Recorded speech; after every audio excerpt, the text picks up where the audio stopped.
اور بعض مورخین نے لکھا ہے کہ حضرت حسین جو واپس آ رہے تھے تو وہ کربلا سے گزر رہے تھے, وہ واپسی کا راستہ ہی شام کا راستہ ہے. نہیں یاری بات میرا خیال ہے سمجھ, وہ جس ٹریک پر چل رہے تھے وہ راستہ کون سا ہے, وہ شام کو جاتا ہے. یہ اس کی علامت ہے کہ آپ یزید سے ملاقات کے لیے, مذاکرات کے لیے تیار, بولو بھائی, ہو چکے تھے. کہ میں خود براہ راست یزید سے مل کے حال حوال دیکھتا ہوں, اگر مجھے سمجھ میں آئے تو میں اس کے ہاتھ میں بیعت ہو جاؤں گا. حضرت حسین رضی اللہ تعالی عنہ کا مقصد حکومت کے خلاف تلوار اٹھانا, بولو بھائی, نہیں تھا, ورنہ وہ اس کے لیے تیار نہ ہوتے. مگر جو ابن زیاد تھا اس نے حضرت حسین رضی اللہ تعالی عنہ اور آپ کے ساتھ جتنے اہل بیت تھے ان پر ظلم یہ کیا اس بدبخت نے کہ اس نے انہیں شام جانے کا راستہ نہیں دیا, اور اس میں اپنی توہین محسوس کی کہ میرے ہاتھ پر بیعت کیوں نہیں ہو رہے, اور لشکر بھیجا جس لشکر نے چاروں طرف سے حضرت حسین رضی اللہ تعالیٰ عنہ کو گھیرا. حضرت حسین نے کہا کہ میں عزت کی جو موت ہے اس کو ذلت کی زندگی پر ترجیح دیتا ہوں. کوئی بھی غیرت مند ہوتا تو اس وقت یہی کرتا کہ بھئی جب میں اپنے دعوے سے بھی دستبردار ہو گیا اور میں شام جانے کے لیے بھی تیار ہو گیا, اب میرا راستہ روکنے کی کیا حقیقت ہے. اللہ تعالی کوفہ کے گورنر کے ذریعے حضرت حسین کا قتل کروانا چاہتے تھے تاکہ اس کی بدبختی ساری دنیا کے سامنے ظاہر ہو جائے. اگر حضرت حسین پھر بھی تلوار چلاتے, پھر بھی لڑتے, تو حضرت حسین پر یہ الزام لگایا جا سکتا تھا کہ معاذ اللہ آپ باغیوں میں ہیں. تو اللہ تعالیٰ نے اپنے نبی کے نواسے کو اس الزام سے محفوظ رکھا اور آپ نے لڑائی کا ارادہ ترک کر دیا. حضرت حسین نے کربلا کے میدان میں جو لڑائی لڑی ہے وہ اقدامی لڑائی نہیں تھی, وہ دفاعی لڑائی تھی. دیکھو جب حکومت آپ کو گھیر لے چاروں طرف سے, آپ کہیں ٹھیک ہے بھائی میں لڑائی سے دستبردار ہوتا ہوں, مجھے میرے گھر جانے دو. حضرت حسین کا ایک مطالبہ یہ بھی تھا کہ یا تو مجھے واپس جانے دو مدینہ, میں جہاں سے آیا ہوں وہیں جا رہا ہوں واپس, مکہ جانے دو یا مدینہ جانے دو. ان کا ایک مطالبہ تھا کہ نہیں, ان کو گرفتار کر کے لاؤ اور زبردستی ہمارے ہاتھ پر بیعت کراؤ. یہ ظلم تھا. نتیجہ کیا نکلا ہے کہ کربلا کے میدان میں آپ کو گھیر کر آپ کو بھی شہید کر دیا گیا, اور جتنے اہل بیت تھے مرد سوائے امام زین العابدین کے جو حضرت حسین رضی اللہ, حضرت حسن کے بیٹے تھے, ان کے علاوہ جتنے بھی اہل بیت تھے ان سب کو قتل کر دیا گیا. اور یہ اسلامی تاریخ پر ایک بدنما داغ ہے یہ واقعہ کہ ایک اسلامی حکومت تھی اور اس کے اسلامی حکمران تھے, اور ان حکمرانوں کے ہاتھوں محمد صلی اللہ علیہ وسلم کے نواسے کا سر جو ہے وہ گردن اڑائی گئی ہے. مجھ سے خدا کی قسم یہ الفاظ ادا نہیں ہو رہے, میں اپنے جذبات پہ بہت زیادہ کنٹرول کر رہا ہوں.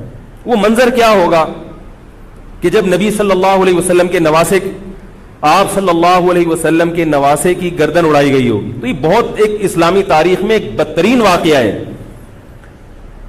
لیکن بات یہ ہے کہ جب یہ واقعہ ہو گیا اور قتل کر دیا گیا, باقی جتنے بھی جو زندہ بچے تھے اہل بیت وہ یزید کے پاس لے جائے گئے.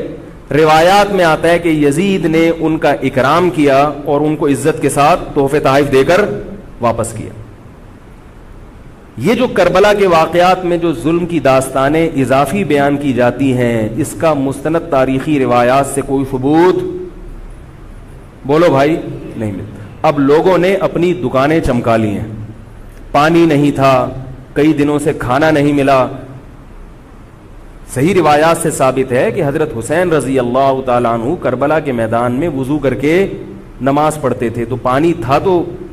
اور بعض نے یہ کہا کہ اہل بیت کی عورتوں کی عزتیں اچھالی گئی ہیں. آپ اس طرح کی باتیں کر کے اہل بیت سے محبت کا اظہار کر رہے ہو یا ان کی توہین کر رہے ہو؟ بولو بھائی. اگر کوئی عزت دار پاک دامن عورت ہو, بالفرض اس کی عزت پہ ڈاکہ ڈلتا ہے, بالفرض, تو آپ اس بات کو چھپاؤ گے نا, آپ جھوٹ بولو گے, بولو گے نہیں بھائی اس کی عزت پہ کوئی آنچ نہیں آئی ہے. کیونکہ جب عورت کی عزت کو آپ کوئی تار تار کر دے اور آپ ممبر پہ بیٹھ کے اس کو بتا دو, تو وہ عزت تار تار ہونے سے اتنی بے عزتی نہیں ہوگی جتنی اس بات کو بیان کرنے سے اس کی بے عزتی ہوگی. حقیقت یہ ہے کہ کسی مستند روایت سے ثابت نہیں ہے کہ اہل بیت کی عورتوں کی عزتوں کو اچھالا گیا. وہ نبی کے گھرانے کی عورتیں تھیں, ان کا ناخن بھی کوئی نامحرم مرد نہیں دیکھ پاتا تھا. دوپٹہ اتر گیا زینب کا اور زینب کی چادر چھن گئی. یہ سب غلط ہے, یہ سب من گھڑت باتیں ہیں. چونکہ وہ بہرحال مسلمان تھے جو حضرت حسین کے خلاف لڑ رہے تھے, ظالم تھے, اس میں کوئی شک نہیں ہے. اس سے بڑا ظلم اس کائنات میں ہوا نہیں ہوگا کہ ایک شخص جو اپنے آپ کو مسلمان کہتا ہے اور وہ نبی کے نواسے کو قتل کر دے اور اہل بیت کو قتل کر دے.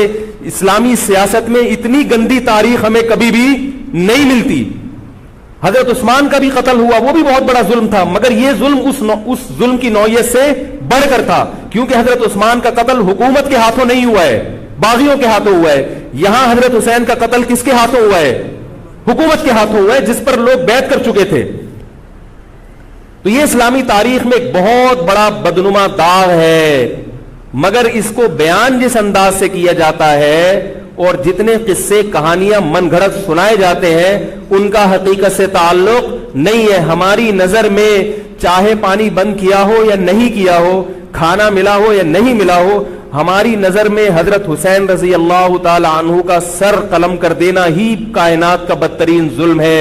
یہی ایسا ظلم ہے کہ جس پر جتنا غم کیا جائے کم ہے. غم منایا نہیں, غم کیا جائے. منانا الگ چیز ہے, غمزدہ ہونا الگ چیز ہے. لیکن جو آگے اس میں تڑکا لگایا جاتا ہے اس کا حقائق سے تعلق بولو بھائی نہیں ہے. یہ دکانیں ہیں جو چمکائی, اس میں سب برابر ہیں, شیعہ بھی سنی بھی. بہت سارے سنی علماء بھی کربلا کے واقعے کو بہت ہی بھیانک انداز سے بیان کرتے ہیں, اور مقصد کیا ہوتا ہے؟ پبلک کو رلانا. ایک رونا وہ ہوتا ہے جو خود سے آئے, اور ایک رونا ہوتا ہے باقاعدہ آپ کو آرڈر پہ رونے کے لیے اور رلانے کے لیے بلایا جائے. وہ رمضان میں نے بتایا تھا نا کہ میں نے ختم قرآن پہ دعا کی تو مجھے رونا آ گیا, بہت زیادہ رونا آیا. اگلے دن ایک صاحب کہنے لگے مولوی صاحب آج بھی ایسی ایک دعا ہو جائے. میں نے کہا میں آرڈر پہ نہیں روتا, میں آرڈر پہ نہیں روتا. اب تو آ بھی رہا ہوگا تو نہیں آئے گا. نہ انسان کسی کے مشورے سے ہنس سکتا ہے اور نہ انسان کسی کے مشورے سے رو. اگر آپ کسی کے مشورے پہ رو رہے ہیں اس کا مطلب ڈرامے بازی. آپ کو فلم کا ایکٹر ہونا چاہیے, آپ کو ڈرامے جوائن کرنے چاہیے, وہاں آپ اچھے چل سکتے ہیں. جیسے کہ ہمارے ایک مشہور اسکالر ہیں, ان کے بارے میں لوگ یہ کہتے ہیں ان کو فلموں میں ہونا چاہیے تھا, پتہ نہیں یہ جیو پہ کیوں آ رہے ہیں. وہ آرڈر پہ روتے بھی ہیں, آرڈر پہ. اب چونکہ یوٹیوب کا دور ہے, میں پہلے جو کربلا کے واقعات جو لوگ بیان کرتے ہیں ان کی تقریریں نہیں سنتا تھا. اب کیا ہوتا ہے, بعض دفعہ بیٹھے ہوئے ہیں کہیں سفر پہ جا رہے ہیں تو یوٹیوب کی ویڈیو, ہم نے کہا چلو یار ہم بھی سن لیں. ایسی چہک چہک کے منہ بنا بنا کے گھما گھما کے تقریریں ہوتی ہیں, لگتا ہے کہ یہ باقاعدہ ایک ڈرامہ ہے, اداکار ہے, فنکار ہے جس کو ڈرامے بازی کے لیے یہاں پر. یہ حضرت حسین کی شہادت کو کیش کرا رہے ہیں. یہ حضرت حسین سے محبت کرنے والے نہیں ہیں, یہ ان کی شہادت کو. دیکھو اس کی مثال ایسے جیسے کوئی محلے میں مر گیا, کسی سیٹھ کا بیٹا مرا, اب آپ کو سیٹھ سے قرضہ چاہیے تو سب سے زیادہ آپ روگے نا, تاکہ سیٹھ صاحب سمجھیں کہ محبت سب سے زیادہ کس کو ہے؟ آپ کو. تو آپ اس کی بیٹے کی موت کو کیا کرا رہے ہو؟ کیش کرا رہے ہو. بعض لوگ کسی کی شہادت کو کیش کراتے ہیں, کسی پہ ظلم کو کیش کراتے ہیں. تو میں پھر عرض کروں کہ بہت بدترین واقعہ ہے. حضرت حسین رضی اللہ تعالیٰ عنہ کا سر لے جایا گیا یزید کے پاس. یزید بدبخت نے چھڑی سے آپ کے ہونٹوں کو چھوا. وہاں صحابی رسول نے فرمایا کہ ایسا مت کرو. فرمایا اللہ کی قسم میں نے ان ہونٹوں پہ بارہا محمد صلی اللہ علیہ وسلم کے ہونٹ رکھے ہوئے دیکھا ہے. بارہا میں نے دیکھا ہے کہ محمد صلی اللہ علیہ وسلم نے ان ہونٹوں کا بوسہ لیا ہے. بارہا میں نے دیکھا ہے. ان صحابی کے دل پہ کیا گزر رہی ہوگی جو حضرت حسین کے ساتھ یہ حرکت دیکھ رہے ہوں گے, جبکہ اسی حسین کو انہوں نے بارہا نبی کی گود میں بھی دیکھا اور بارہا نبی کے ہونٹوں کو بھی ان ہونٹوں سے مس ہوتے ہوئے دیکھا. تو جب یہ سر ان کے سامنے رکھا ہوگا اور اس کے ساتھ یہ حرکت ہو رہی ہوگی, ان صحابی کے جذبات کیا ہوں گے. مگر اس کے باوجود جو بتانے کی بات ہے, جو میں بتانا چاہتا ہوں, انہوں نے یزید کے خلاف بغاوت نہیں کی کہ جس یزید نے حضرت حسین کا یہ حشر کر دیا ہو, اگر اس کے خلاف بغاوت ہوگی تو باقی مسلمانوں کا کیا حشر کرے گا. تو اس میں صبر کی تلقین بھی صحابہ نے بتائی ہے کہ حاکم کے مظالم کو برداشت کیا جائے, زبان سے اس کو ہائی لائٹ کیا جائے کہ غلط ہو رہا ہے, تلوار نہ اٹھائی جائے. بات نہیں آ رہی میرے خیال ہے سمجھ میں؟